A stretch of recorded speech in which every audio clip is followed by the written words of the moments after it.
जय हिंद दोस्तों, आशा करता हूं कि आप सब लोग बेहतर होंगे। मेरा नाम है पंकज शर्मा और मैं स्वागत करता हूं आप सभी का एसएस एकेडमी की इस ऑनलाइन करंट अफेयर की क्लास में। दोस्तों, करंट अफेयर की ऐसी क्लास जिसमें टॉपिक का कंप्लीट कवरेज होता है, करंट टू कोर टॉपिक को डिस्कस किया जाता है ताकि एग्जाम में आपका कोई प्रश्न अगर यहां से आता है तो छूटने की संभावनाएं ना हो।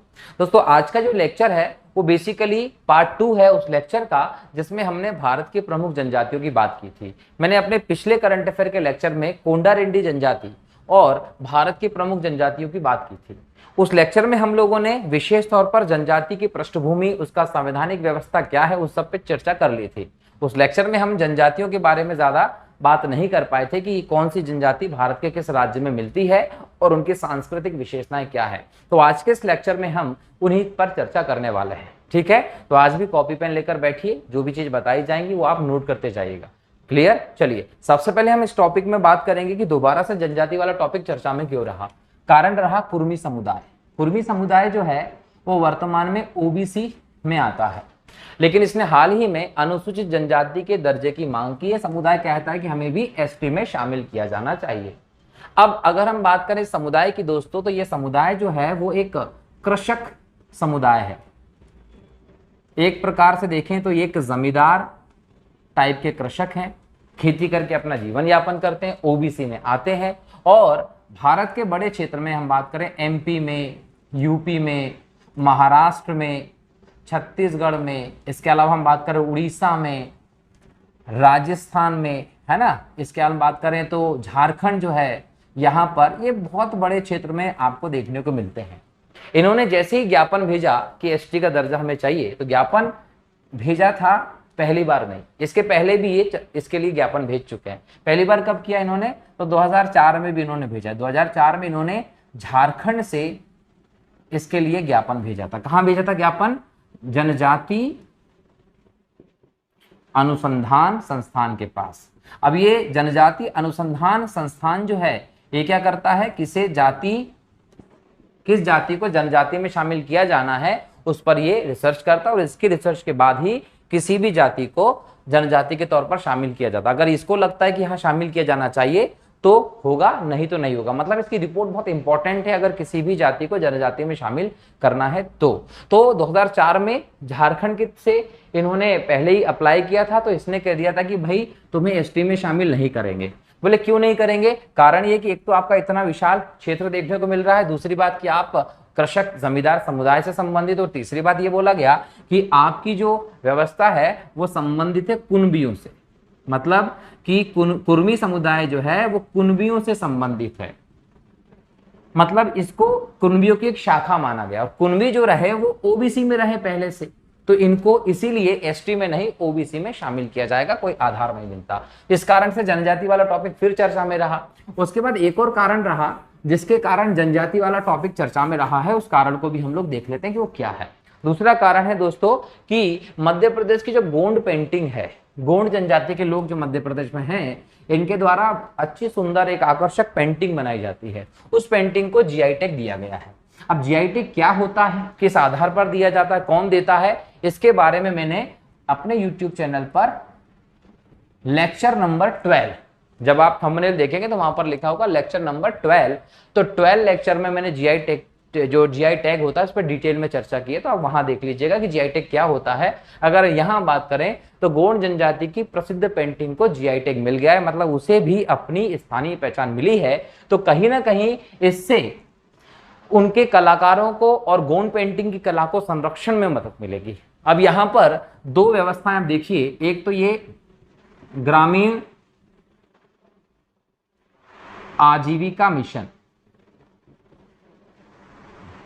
ठीक है, राष्ट्रीय ग्रामीण आजीविका मिशन, ठीक, एक तो ये है। दूसरा राष्ट्रीय शहरी आजीविका मिशन, आजीविका मिशन। ये दोनों जो व्यवस्था हैं इनके तहत इस पेंटिंग का प्रचार प्रसार किया जाएगा। ठीक है, इसके प्रचार के लिए ब्रोशर्स के माध्यम से, मोबाइल कवर के माध्यम से, स्टिकर के माध्यम से सब जगह पर इस कला को फैलाने का काम किया जाना है। याद रखना, कौन करेगा? राष्ट्रीय ग्रामीण आजीविका मिशन और शहरी आजीविका मिशन। इसके लिए गाइडलाइन आई थी 2011 में और इसके लिए जो दिशा निर्देश दिए गए थे वो 2013 में। तो तब से ही कहीं ना कहीं चल रहे हैं। इनका उद्देश्य क्या है? ग्रामीण लेवल पर और शहरी स्तर पर जो युवा हैं, जो लोग हैं, उनको रोजगार के अवसर उपलब्ध कराए जाएं ताकि गरीबी उन्मूलन हो सके। तो गरीबी उन्मूलन की तरफ ये सरकार के कदम है। लोगों को बेहतर रोजगार प्रदान करना है और बेहतर मजदूरी पर कहीं ना कहीं इन्हें नौकरियां और आर्थिक रूप से रोजगार देने का जिम्मेदारी इसके तहत की गई है। तो ये कहीं ना कहीं गूंड पेंटिंग के कारण भी जनजातीय चर्चा में रही। दूसरी बात है कि कुर्मी समुदाय के द्वारा अप्लाई करने के कारण भी जनजाति रही चर्चा में। तो इसलिए हम जनजाति के टॉपिक को और रिलेवेंटली इस पर डिस्कस करेंगे। ये तो बात हुई और चर्चा में रहने की। अब हम बात करते हैं भारत के किन किन राज्यों में कौन कौन सी जनजाति मिलती है और फिर उनके सांस्कृतिक परिदृश्य को भी देखेंगे। तो हम यहाँ देखते हैं इस टेबल के माध्यम से। सबसे पहले बात करेंगे जम्मू कश्मीर की। जम्मू कश्मीर में प्रमुख तौर पर गुज्जर, बक्करवाल और गद्दी है ना। जनजातियां तो कई सारी हैं, लेकिन प्रमुख तौर पर एग्जाम में जो पूछी जाती है वो गुज्जर बक्करवाल पूछी जाती है। ठीक है, इसके अलावा गद्दी जनजाति भी कहाँ रहती है? जम्मू कश्मीर में ही रहती है। अगर हम लद्दाख की बात करें तो लद्दाख में चांगपा जनजाति है। तो लद्दाख चांगपा जनजाति के लिए फेमस है। हिमाचल प्रदेश की बात करें तो यहाँ पर भी गद्दी, गुज्जर जैसी जनजातियां मिलती है ना। तो गद्दी गुज्जर जनजाति हिमाचल प्रदेश में भी मिलती है और गद्दी गुज्जर जम्मू कश्मीर में मिलती है। देखो अन्य पर भी आपको ध्यान रखना, याद करना, लिखना है इनको भी। मैं विशेष को ही चर्चा कर रहा हूं, ठीक है ना। अगर हम बात करें उत्तराखंड की तो उत्तराखंड में जो है वो भूटिया जनजाति अक्सर एग्जाम में पूछी जाती है। इसके अलावा थारू, जौनसारी और भुक्सा जनजाति जो वो भी यहाँ पर मिलती है, लेकिन यहाँ पर प्रसिद्ध किसकी वजह से? भूटिया जनजाति ज्यादा पूछा जाता है। अगर हम बात करें उत्तर प्रदेश की तो उत्तर प्रदेश में गोंड, खरवार, थारू, सहरिया, भोटिया, बुक्सा, चेरो, बैगा, पनिका, अगरिया, जौनसारी, राजी, भूतिया और पहरिया जनजाति, कई सारी जनजातियां हैं। लेकिन फेमस किसकी वजह से है? एक तो ये बुक्सा जनजाति के लिए कई बार एग्जाम में क्वेश्चन आया है, जौनसारी को लेकर एग्जाम में क्वेश्चन आया है, जौनसारी जनजातियों को लेकर क्वेश्चन आया और थारू को लेकर क्वेश्चन आया है। तो ये जनजातियां याद रखिएगा, यूपी से संबंधित है। बिहार की बात करें दोस्तों तो यहाँ पर संथाल, गोंड, खरवार, आरो, थारू, असुर, अगरिया, मुंडा, पातर, खारिया, कोल, बंजारा, बेड़िया और बैगा, इतनी सारी जनजातियां। लेकिन इंपॉर्टेंटली क्वेश्चन कहां से पूछा जाता है? तो संथाल जनजाति से पूछता है, थारू से पूछता है ना, कोल से पूछता है। यहां से क्वेश्चन पूछे जाते हैं। ठीक है, तो इस लेक्चर में मैं आपसे विशेष तौर पर निशान उन्हीं पर लगाऊंगा जो महत्वपूर्ण है। आपको करना पूरा है और कॉपी पेन लेकर नोट करते रहिएगा। आप नोट नहीं करेंगे तो समस्याएं आएंगी। ठीक है, तो ये हमने पहले 6 राज्यों में जनजाति देखी। अब हम बात करते हैं नेक्स्ट छत्तीसगढ़ की। छत्तीसगढ़ में विशेष तौर पर जो जनजाति मिलती है वो कंवर है। कंवर छत्तीसगढ़ में विशेष तौर पर देखिए। इसके अलावा हल्बा हल्बी जनजाति से क्वेश्चन आते हैं, तो ये भी आपको याद रखना है। कोरबा जनजाति से कई बार क्वेश्चन आया छत्तीसगढ़ की कि कोरबा जनजाति कहाँ मिलती है। बिजवार को लेकर क्वेश्चन आया कि ये कहाँ मिलती है, तो याद रखिएगा। इसके अलावा गोंड और अगरिया विशेष तौर पर छत्तीसगढ़ में मिलती हैं। कई सारी ऐसे जनजातियां हैं, है ना, कि यहाँ पर मिलना, लेकिन विशेष जनजातियां ये हैं। झारखंड की अगर हम बात करते हो संथाल, मुंडा और हो, ये यहाँ पर विशेष जो एग्जाम में पूछी जाती है। इसके अलावा भूमिज, खारिया, खरवार, लोहरा, माहिल भी पूछी जाती है, लेकिन संथाल, मुंडा और हो विशेष जनजाति है। मुंडा जनजाति जो है वो बिरसा मुंडा के कारण बहुत ज्यादा फेमस है और कहीं ना कहीं बिरसा मुंडा जी के जन्मदिन को हर बार 14 नवंबर के दिन आप किस तौर पर? जनजाति गौरव दिवस के तौर पर भी मना रहे हैं। महान क्रांतिकारी रहे हैं, तो कहीं ना कहीं इसलिए जनजाति बहुत हाईलाइट हो जाती है। पश्चिम बंगाल की बात करें तो यहाँ पर विशेष तौर पर संथाल भी मिलती है क्योंकि लगे हुए एरिया आते हैं ये। इसके अलावा ओरो प्रमुख जनजाति है, मुंडा भी मिलती है। भूमि जी हाँ एक विशेष तौर पर पूछी जाती है, भूमि। इसके अलावा यहाँ पर भूटिया एक अच्छी विशेष जनजाति है ना। मेच, राभा को भी पूछा जाता है। तो ये अन्य जनजातियां हैं जो पूछते हैं, लेकिन यहाँ भी भूमि से कई बार प्रश्न आया है, भूटिया से कई बार प्रश्न आया है। उड़ीसा की बात करें तो उड़ीसा में कोंड एक इंपॉर्टेंट जनजाति है। कोंड है, गोंड है, कोला है, संथाल है, मुंडा है, ये विशेष जनजाति है कहा कि उड़ीसा की। इसके अलावा शबर से भी आपको प्रश्न देखने को मिल सकता है। भूइया एक और विशेष जनजाति है जहां से आपको क्वेश्चन देखने को मिलता है, कहां, उड़ीसा से रिलेशन में। अगर हम बात करें मध्य प्रदेश की, तो मध्य प्रदेश जो है वो जनजातियों का सबसे बड़ा प्रदेश है। अगर भारत में बात करें तो सबसे ज्यादा जनजातियों की संख्या वाला अगर कोई प्रदेश है तो वो मध्य प्रदेश है। मध्य प्रदेश में सबसे ज्यादा जनजातियां रहती हैं। अब यहाँ पर गोंड, भील, कोरकू, सहरिया, कोल, बैगा, पनिका, प्रधान, मवासी, सौर, भारिया, खैरवार, बहुत सारी जनजातियां मिलती हैं। अगर हम यहाँ बात करें भारिया की, तो भारिया मध्य प्रदेश की एक बहुत इंपॉर्टेंट जनजाति है। भारिया जो है वो पातालकोट में निवास करती है, ठीक है, पातालकोट में निवास करती है। ये छिंदवाड़ा और बालाघाट में विशेष तौर पर आपको देखने को मिलेगी। पातालकोट इनके लिए जाना जाता है। पातालकोट का मतलब हो गया बहुत गहराई पर आधुनिक सुख सुविधाओं से दूर रहने वाली जनजाति है भारिया जनजाति, ठीक है। आज भी अपनी आदिवासी संस्कृतियों के तहत जीते हैं, शहरी सुविधाओं से और बाकी चीजों से इनको कोई परिचय नहीं है। सहरिया जनजाति विशेष तौर पर ग्वालियर के क्षेत्र में जानी जाती है, यूपी में भी मिलती है। तो सहरिया जनजाति ग्वालियर की अति पिछड़ी जनजाति में मानी जाती है। इनका जो घर होता है उसको सहराना कहते हैं और शेरों के साथ निवास को लेकर इनका नाम पड़ा है सहरिया जनजाति, ठीक है। इसके अलावा हम भील की बात करेंगे, गोंड, इनको हम अलग से देखने वाले हैं, तो ये याद रखिएगा कि डिटेल में इनको हम देखेंगे कि क्वेश्चन कैसे पूछता है। तो ये जनजातियां मध्य प्रदेश की रही, क्लियर। मध्य प्रदेश की भील पे और गोंड जनजाति पर हम बहुत डिटेल में चर्चा करेंगे, क्योंकि मैक्सिमम लेवल पर आप देखें तो एमपीपीएससी का मेंस में भी कभी कभी यहां से लिखने को आ जाता है, प्री में तो क्वेश्चन आता ही है।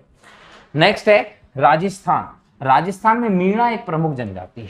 राजस्थान से मीणा जनजाति को लेकर पूछा जाता है। इसके अलावा भील, गरासिया भी यहाँ की एक प्रमुख जनजाति है। तो मीणा और गरासिया ऐसी जनजाति हैं जो आपको राजस्थान में देखने को मिलती है। इसके अलावा यहाँ पर मीणा, सहरिया भी है, दमोर भी है, दमरिया भी है, ढाका है, कठोरी है, नेकड़ा है, नायका है और पटेलिया है। लेकिन विशेष याद रखिएगा गरासिया और मीणा के लिए प्रसिद्ध है राजस्थान, है ना। इसके अलावा यहाँ पर बंजारा भी आप लिख सकते हैं। बंजारा विशेष तौर पर कहाँ के हैं, राजस्थान की जनजाति थी, यहीं से ही लोग आए हैं, घुमड़कड़ जनजाति होती है, इस पर हम डिस्कस करेंगे।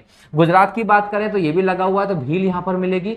ढोडिया यहाँ की एक इंपॉर्टेंट जनजाति है। इसके अलावा यहाँ पर पटेलिया, वर्ली, राठवा, दुबला जनजाति मिलती है। कोंकणा यहाँ की प्रमुख जनजाति है। चौधरी मिलती है, ढांका मिलती है, गामित मिलती है। लेकिन याद रखिएगा भील, ढोडिया और वर्ली पटेलिया जनजाति यहाँ इंपॉर्टेंट है। दमन दीव की बात करें तो दुबला, इनको हलपति कहते हैं, यहाँ की प्रमुख जनजाति है। महाराष्ट्र की बात करें तो भील यहाँ पर मिलने वाली जनजाति है। इसके अलावा कोली, डोंगर कोली और वर्ली यहाँ की बहुत इंपॉर्टेंट जनजातियां हैं, ठीक है। मिजोरम की बात करें तो लुशाई और चकमा बहुत पूछी जाती हैं। लुशाई और चकमा कहाँ की है, तो मिजोरम की है। नागालैंड की बात करें तो नागालैंड में नागा, औ, सेमा, लोथा और कोन्याक है। वैसे तो नागा के लिए बहुत ज्यादा फेमस माना जाता नागालैंड। मेघालय की बात करें तो यहाँ पर खासी, गारो और जयंतियां बहुत फेमस है। खासी, गारो, जयंतिया के नाम से यहाँ पर पहाड़ियां भी हैं, कहीं ना कहीं ये यहाँ की इंपॉर्टेंट जनजातियां। इसके अलावा की जनजाति ठीक है, परंतु गारो, खासी, जयंतिया जनजाति बहुत पूछी जाती है, मेघालय में है। यहीं पर आपको खासी, गारो, जयंती पहाड़ी मिलती है और इन्हीं के कारण यहाँ सबसे ज्यादा वर्षा वाला स्थान मासिन राम भी मौजूद है। विश्व में सबसे ज्यादा वर्षा 1140 सेंटीमीटर मेघालय में होती है, मासिन राम में होती है, और वहीं खासी, गारो, जयंती पहाड़ियां जिसकी वजह से सबसे ज्यादा वर्षा होती है। तो याद रखिएगा कि गारो, खासी, जयंतियों के नाम पर ही वो पहाड़ियां भी आपको मिलती हैं। सिक्किम में बात करें दोस्तों तो सिक्किम में विशेष तौर पर भूटिया जनजाति पूछता है, लेपचा पूछता है। लेपचा और भूटिया सिक्किम की विशेष जनजाति है। इसके अलावा तमांग और लिंबू जनजाति से भी आपको क्वेश्चन देखने को मिलता है, लेकिन आपको विशेष तौर पर याद करना चाहिए किसको, लेपचा को और भूटिया को, जो सिक्किम की विशेष जनजातियां हैं। अब आपको सिक्किमी लोग दिखेंगे तो आप अनुमान लगा सकते हैं कि ये इन जनजातियों से संबंधित हो सकते हैं। नेक्स्ट बात करें त्रिपुरा की, तो त्रिपुरा में तिपेरिया, रियंग, ओरंग, ओरंग बहुत पूछी जाती है। ओरंग और चकमा को जरूर याद रखना। ओरंग और चकमा, रियंग जो है वो त्रिपुरा की जनजातियां हैं। अरुणाचल प्रदेश की बात करें तो नीशी, गलोंग, मिश्मी, खम्पति, अबोर, मोनपा, वांचो और निस्सी। मिश्मी बहुत पूछी जाती है, याद रखिएगा। असम की बात करें तो असम में बोरो एक महत्वपूर्ण जनजाति है। मिरी एक महत्वपूर्ण जनजाति, बहुत क्वेश्चन यहाँ से पूछे जाते हैं। इसके अलावा दिमासा पूछी जाती है यहाँ से। राभा, करबी, कछारी, सोनवाल भी अन्य जनजाति है, लेकिन यहाँ पर बोरो और मिरी से बहुत क्वेश्चन पूछे जाते हैं। जब भी पूछे जाते हैं संभावना इनसे ज्यादा होती है। मणिपुर की बात करें तो तदो, टांगखुल, पोमे, नागा, कबुई और माओ जनजातियां मिलती हैं। अगर आंध्र प्रदेश की बात करें दक्षिण में, तो सुगाली, लंबाड़ी, बंजारा, कोया, गोंड, कम्मारा, ये यहाँ की प्रमुख जनजाति है। कर्नाटक में देखें तो नेकड़ा, कोली, धोर, मराठी यहाँ पर प्रमुख जनजाति है, ये आपको ध्यान रखना है। इसके अलावा हम बात करें तो तमिलनाडु में मलयाली, इरुलर, कत्तुनाकन और उराली प्रमुख जनजाति है। इसके अलावा यहाँ पर केरल में जाएं तो पनियन, पुनियन, कुरिच्छन, मलाई, अरण्या, इरुला, उरुला, उरुम्बा, कुरुम्बा, ये सब यहाँ की जनजातियां हैं। कहाँ? केरल में मिलती हैं, याद रख लीजिएगा। तेलंगाना में जाए तो तेलंगाना की प्रमुख जनजाति है चेचू, चेचू यहाँ पर प्रमुख तौर पर मिलती है। अंडमान निकोबार पे जाते हैं तो ये बहुत ही इंपॉर्टेंट है, जनजातियों की दृष्टि से क्वेश्चन जरूर आता है। यहाँ निकोबारी, अंडमानी, जारवा, शोम्पेन, ओंगे और सेंटिनलीज जनजातियां मिलती हैं। तो एग्जाम में यहां से संभावना बहुत ज्यादा होती है अंडमान निकोबार की जनजातियों का पूछने का। तो दोस्तों ये तो हमने भारत के अलग अलग क्षेत्रों में मिलने वाली विशेष जनजातियों के बारे में देखा है कि कहां कहां कौन सी जनजाति मिलती है। ठीक है, दिल्ली, हरियाणा, पंजाब को लेकर हमने यहाँ नहीं किया क्योंकि वहां पर इनकी संख्याएं ज्यादा नहीं मिलती विशेष तौर पर, इसलिए उनका नाम यहाँ नहीं है। अब हम अगले लेक्चर में बात करते हैं अलग अलग जनजाति को लेकर। सबसे पहले हम बात करते हैं गोंड जनजाति का। दोस्तों गोंड जनजाति जो है वो भारत की सबसे बड़ी जनजाति। एग्जाम में अगर क्वेश्चन पूछता है कि भारत की सबसे बड़ी जनजाति कौन सी है, तो आपका नाम होगा गोंड जनजाति है। कहाँ रहते हैं? तो गोंड जनजाति वैसे तो मध्य प्रदेश में विशेष तौर पर मिलती है, लेकिन देखें तो मध्य प्रदेश के अलावा छत्तीसगढ़, उड़ीसा, झारखंड, महाराष्ट्र, कर्नाटक, आंध्र प्रदेश, गुजरात और पश्चिम बंगाल तक इसका फैलाव है। लेकिन विशेष तौर पर मध्य प्रदेश में, छत्तीसगढ़ में, उड़ीसा में, झारखंड में और महाराष्ट्र में ही मिलती है, बाकी इसकी संख्या कम हो जाती है। और सब में भी अगर देखें तो मध्य प्रदेश में ज्यादा होती है। अब ये जो लोग होते हैं ये मध्य प्रदेश में कहाँ है? तो मध्य प्रदेश में नर्मदा नदी के जो दोनों किनारे वाले जितने भी जिले आते हैं सब में मध्य प्रदेश में ये देखने को मिलती है।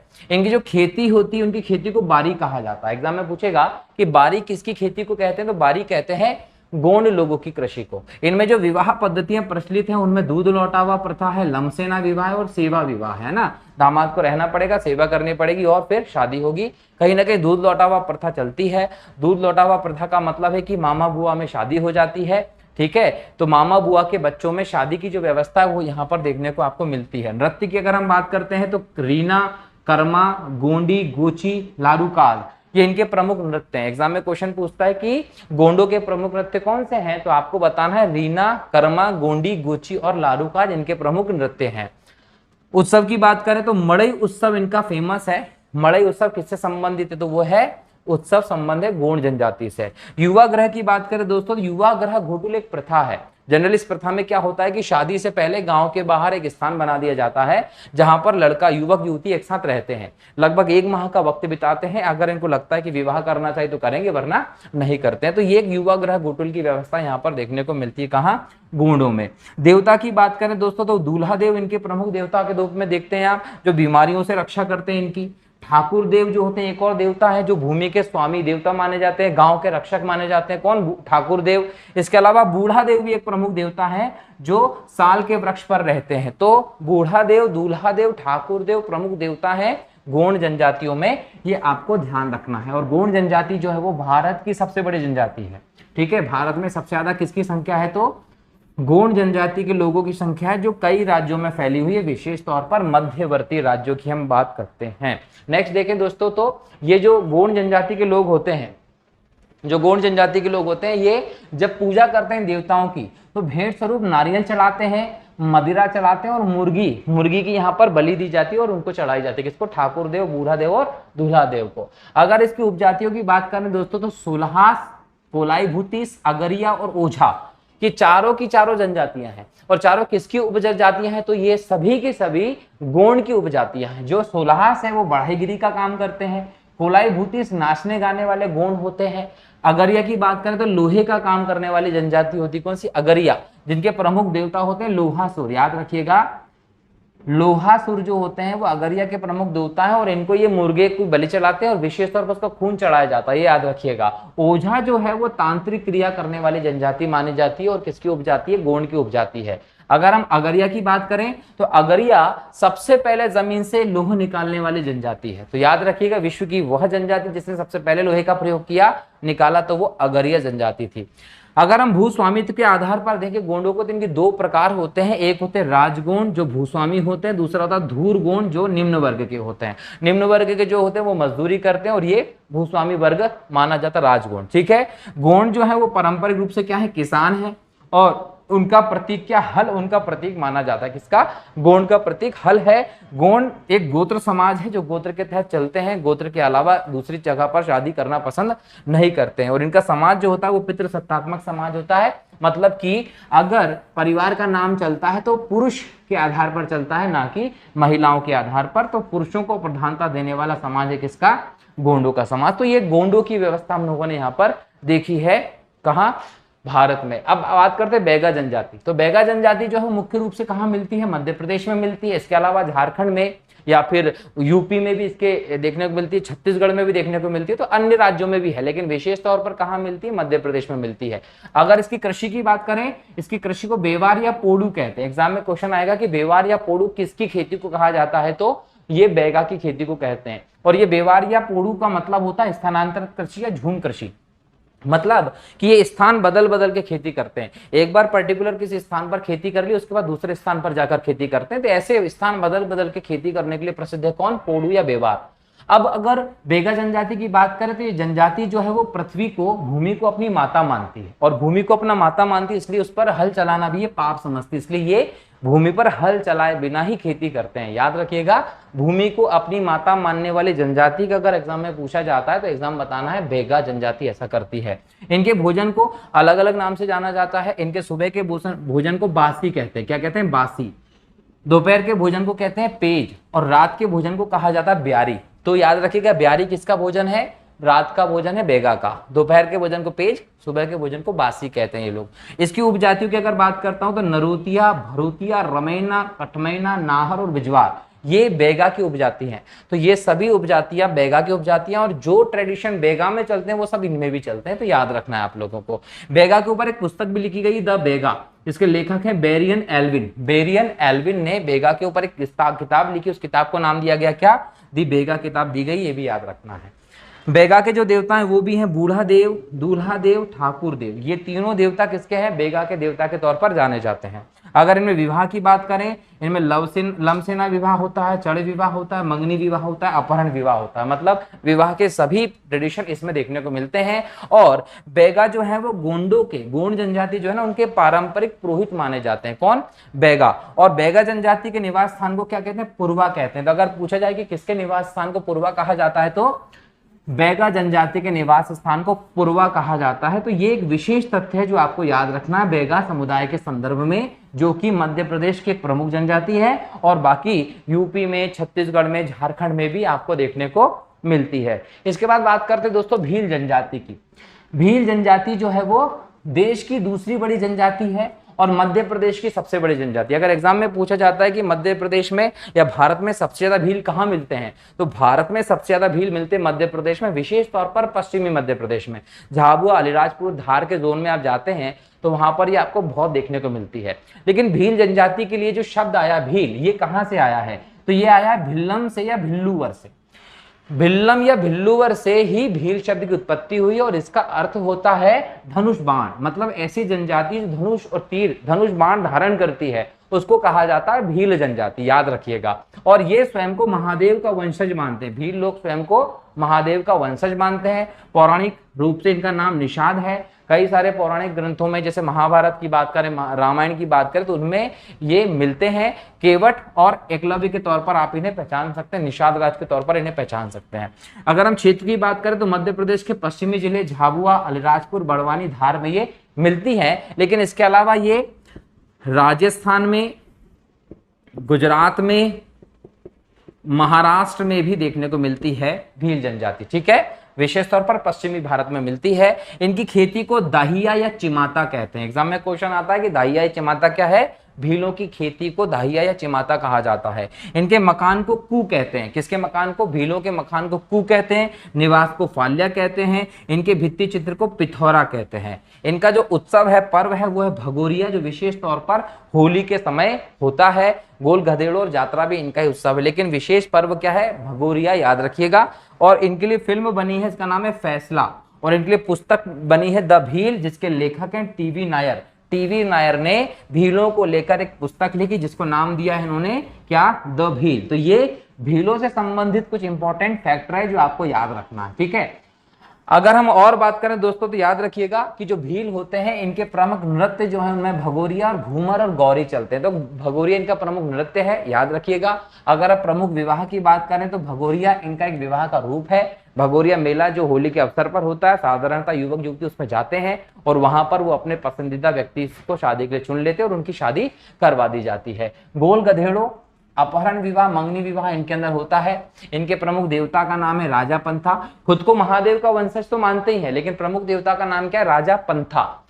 तड़वी भील कौन होते हैं दोस्तों? तड़वी भील वे लोग हैं जिन्होंने इस्लाम धर्म धारण कर लिया। ऐसे भील जिन्होंने इस्लाम धर्म धारण कर लिया उनको तड़वी भील कहा जाता है। इनके गांव के मुखिया को गमेती कहते हैं। क्या कहते हैं? गमेती। गमेती कौन है?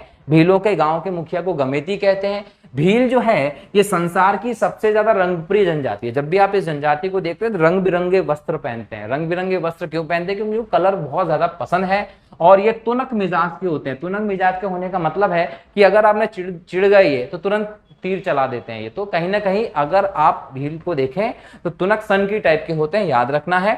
शराब जो है वो इनकी दिनचर्या का एक इंपॉर्टेंट अंग है। शराब या दारू के बिना इनका कुछ चलता नहीं है।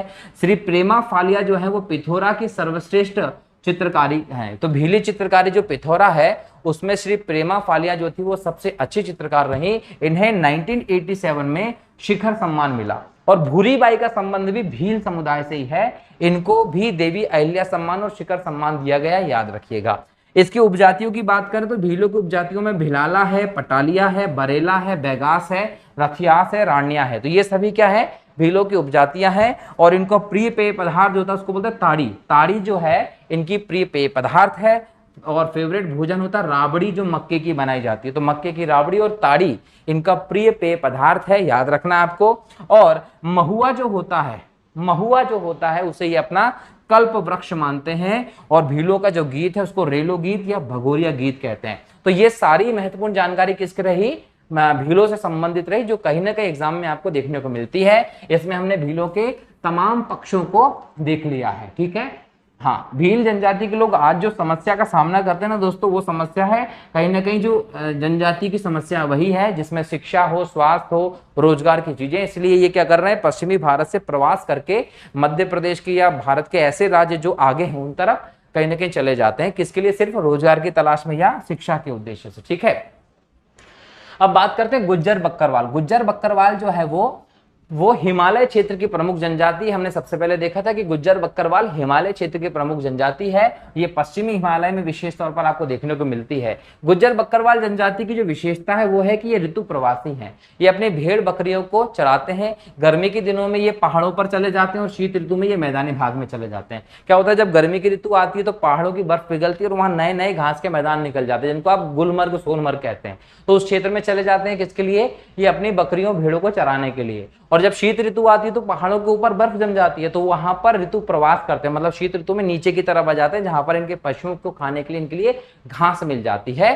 तो कहीं ना कहीं पशुपालक है, भेड़ बकरियां पालते हैं और ऋतु के अनुसार प्रवास करते हैं। ये इस्लाम धर्म को मानने वाले लोग होते हैं। तो याद रखिएगा, ये गुज्जर और बकरवाल जो इस्लाम के अनुयायी होते हैं, इनकी पंचायत को जिरगा कहते हैं। अगर इनके बीच में आपसी कोई झगड़ा हो जाता है तो झगड़े को सुलझाने के लिए जो पंचायत होती है उसको जिरगा कहा जाता है गुज्जर बकरवाल में, ठीक है। ये कहीं ना कहीं बोल सकते हैं कि अपना जो मौसम के हिसाब से निवास बदलते रहेंगे, ठीक है। तो ऊन आपको जो मिलता है, उनकी प्राप्ति आपको जो होती है वो विशेष तौर पर उसमें गुज्जर बक्करवाल समूह का भी योगदान होता है, ये ध्यान रखें। नेक्स्ट है दोस्तों आपकी मुंडा जनजाति। मुंडा जनजाति जो है वो विशेष तौर पर झारखंड के छोटा नागपुर के पठार पर रहती है। बहुत इंपॉर्टेंट जनजाति है। बिरसा मुंडा जी ने भारत के स्वतंत्रता संग्राम में अपना अहम योगदान दिया। क्लियर। और उनको भगवान बिरसा मुंडा के नाम से जाना जाता है और उनके जन्म दिवस को जनजाति गौरव दिवस के तौर पर मनाने की व्यवस्था भी हमारे देश में की गई है। लगभग 2021 से ये चल रहा है। ठीक है, ये प्रोटो ऑस्ट्रेलाइट समुदाय के लोग होते हैं और इनकी जो 2/3 जनसंख्या है वो स्थायी कृषि करने लगी। पहले ये लोग स्थानांतर कृषि करते थे, लेकिन अब ये स्थायी कृषि करने लगे हैं और इन्होंने हिंदू समाज की जितनी भी प्रमुख प्रथाएं हैं, त्योहार हैं, वो मनाना शुरू कर दिया, उन चीजों को अपना लिया इन्होंने। और सबसे बड़ी बात है कि मुंडा जनजाति जो वो एकल विवाह करती है। अन्य जनजातियों में आपको देखने को मिलता है कि वो अलग अलग विवाह कर सकते हैं, लेकिन इसमें एक विवाह की परंपरा है, एक से ज्यादा विवाह आप नहीं कर सकते हैं। और युवा ग्रह घोटुल की जो व्यवस्था है वो आपको मुंडा समुदाय में भी देखने को मिलती है, जो विशेष तौर पर कहां, झारखंड में आपको मिलेगा देखने को। ठीक है, नेक्स्ट जनजाति आपकी संथाल। अगर हम संथाल जनजाति की बात करें तो ये जो है ये विशेष तौर पर आपको पश्चिम बंगाल और झारखंड में देखने को मिलती है। झारखंड और पश्चिम बंगाल की प्रमुख जनजाति है। पठारी क्षेत्र में ये प्रवास करते हैं। अभी वर्तमान में देखें तो ये उद्योगों में श्रमिक के तौर पर काम करते हैं। जो संथाल है वो भारत की तीसरी बड़ी जनजाति है। संथाल प्रकृति पूजक होते हैं, लेकिन भूत प्रेत में बड़ा विश्वास करते हैं। इनका मुख्य व्यवसाय कृषि है, लेकिन छोटा नागपुर का पठार इलाके में जब उद्योगों का इतना विकास हुआ है तो कहीं ना कहीं ये श्रमिक के तौर पर भी काम कर रहे हैं। इसके अलावा ये आखेट, शिकार का काम, वन की जो सामग्री इसको इकट्ठा करने का काम भी करते हैं। क्लियर। खानों में और चाय बागानों में मजदूरी भी ये कर रहे हैं। कौन, संथाल के लोग। ठीक है, चलिए नेक्स्ट अगर हम बात करते हैं दोस्तों तो अगली जनजाति जो है आपकी वो है टोड़ा जनजाति। दोस्तों टोड़ा जनजाति जो है विशेष तौर पर दक्षिण भारत की जनजाति है। दक्षिण भारत में जो तमिलनाडु है, तमिलनाडु के नीलगिरी क्षेत्र में आपको टोड़ा जनजाति देखने को मिलती है, जो अधिक ऊंचाई पर निवास करती है। टोड़ा जनजाति का जो मुख्य व्यवसाय है वो भैंस पालन है, भैंस पालने का काम करती है और ये ढोल के आकार के घरों में रहती है। यहाँ याद रखिएगा कि जहाँ इनके घर होते हैं वहां पर साथ में गौशालाएं भी होती हैं और गौशालाएं जो होती हैं उनको ये मंदिर के समान पवित्र मानते हैं। ठीक है, टोड़ा जनजाति में बहुपति प्रथा का प्रचलन है। मान लीजिए किसी युवक से किसी स्त्री की शादी होती है और उस युवक के 4 भाई हैं, तो उस स्त्री के वो सभी भाई पति माने जाते हैं। मतलब बहुपति प्रथा इसमें देखने को आपको मिलती है और भारत की ये शाकाहारी माने जाने वाली एकमात्र जनजाति है। ठीक है, मतलब भारत की सभी जनजातियों को आप मांसाहारी देखते हैं, लेकिन जो टोड़ा जनजाति के लोग होते हैं वो शाकाहारी होते हैं, याद रखना है। और झगड़ों को सुलझाने के लिए इनमें नोयम जो होती है वो इनकी पंचायत होती है। इससे एक सशक्त स्थानीय परिषद होती है जिसको नोयम कहते हैं। किसमें, टोड़ा जनजाति में। तो ये दक्षिण भारत की टोड़ा जनजाति रही जिसका मुख्य व्यवसाय जीवन की धुरी भैंसें होती हैं। भैंस पालन करके अपना जीवन ये चलाने का काम करते कौन, टोड़ा जनजाति के लोग। अगर नेक्स्ट बात करें दोस्तों तो नेक्स्ट होती है बंजारा जनजाति। बंजारा जनजाति मुख्य रूप से राजस्थान की जनजाति मानी जाती है, लेकिन ये जनजाति घुमक्कड़ है, एक जगह पर रहती नहीं है। ये जनजाति घुमक्कड़ है, अपने भेड़ों के साथ, अपने ऊंट के साथ ये एक जगह से दूसरी जगह पर घूमते रहते हैं। क्लियर। और इनका मुख्य काम क्या है, पशुपालन है। अब एक्चुअल में क्या हो रहा है कि कॉलोनाइजेशन की प्रोसेस चल रही है, शहरीकरण बहुत ज्यादा हो गया है, कॉलोनी बनती चली जा रही है, तो इनके जो चारागाह क्षेत्र होते थे उनमें अब अवरोध उत्पन्न हो रहा है। इन सब के चलते बंजारा जनजाति के लोग जो है वो अब स्थानीय निवास के साथ कृषि कार्य में लग गए हैं। ठीक है, इनका जो निवास है वो बेसिकली आपको बोल सकते हैं राजस्थान में देखने को मिलता है, कुछ गुजरात में देखने को मिलता है, लेकिन मध्य प्रदेश की बात करें तो निमाड़ और मालवा में विशेष तौर पर ये पाए जाते हैं। ठीक है, और कहीं ना कहीं इनके जो घर होते हैं, गांव होते हैं, वो दूर दूर पंक्ति में होते हैं। इनके गांव को टांडा कहते हैं। अगर एग्जाम में पूछ रहे हैं कि टांडा किसे कहते हैं तो टांडा बंजारों के गांव को कहा जाता है। इनका जो गांव का मुखिया होता है उसको सरदार कहते हैं या नायक कहते हैं, इसलिए आपने बंजारों में अक्सर सुन रखा होगा नायक। तो नायक का मतलब बंजारों के गांव का मुखिया या उनका सरदार। बंजारा जनजाति के जो लोग होते हैं वो सिख धर्म को मानते हैं। आपने देखा होगा कि मैक्सिमम ऐसे लोग जो हैं वो पगड़ी धारण करते हैं और सिख धर्म की सभी परंपराओं को फॉलो करते हैं। तो ये सिख धर्म से प्रभावित हैं। गुरु नानक देव जी जो है उनके अनुयायी माने गए हैं। ये इनका जो प्रसिद्ध पर्व है वो गणगौर माना गया है और इस दिन ये शिव और पार्वती की पूजा भी करते हैं। इनका प्रमुख नृत्य है तलवार नृत्य, डंडावेली नृत्य है और दुनिया में कंघी का आविष्कार अगर किसी ने किया है तो वो बंजारा जनजाति के लोगों को माना जाता है। तो ये बात, तो दोस्तों आशा करता हूं कि आपको लेक्चर समझ में आया होगा और ये जनजातियां जो हैं वो आप जरूर नोट कर रहे होंगे। मिलता हूं अगले लेक्चर में फिर एक नए टॉपिक के साथ, तब तक के लिए बहुत बहुत शुक्रिया। जय हिंद, जय भारत, वंदे मातरम।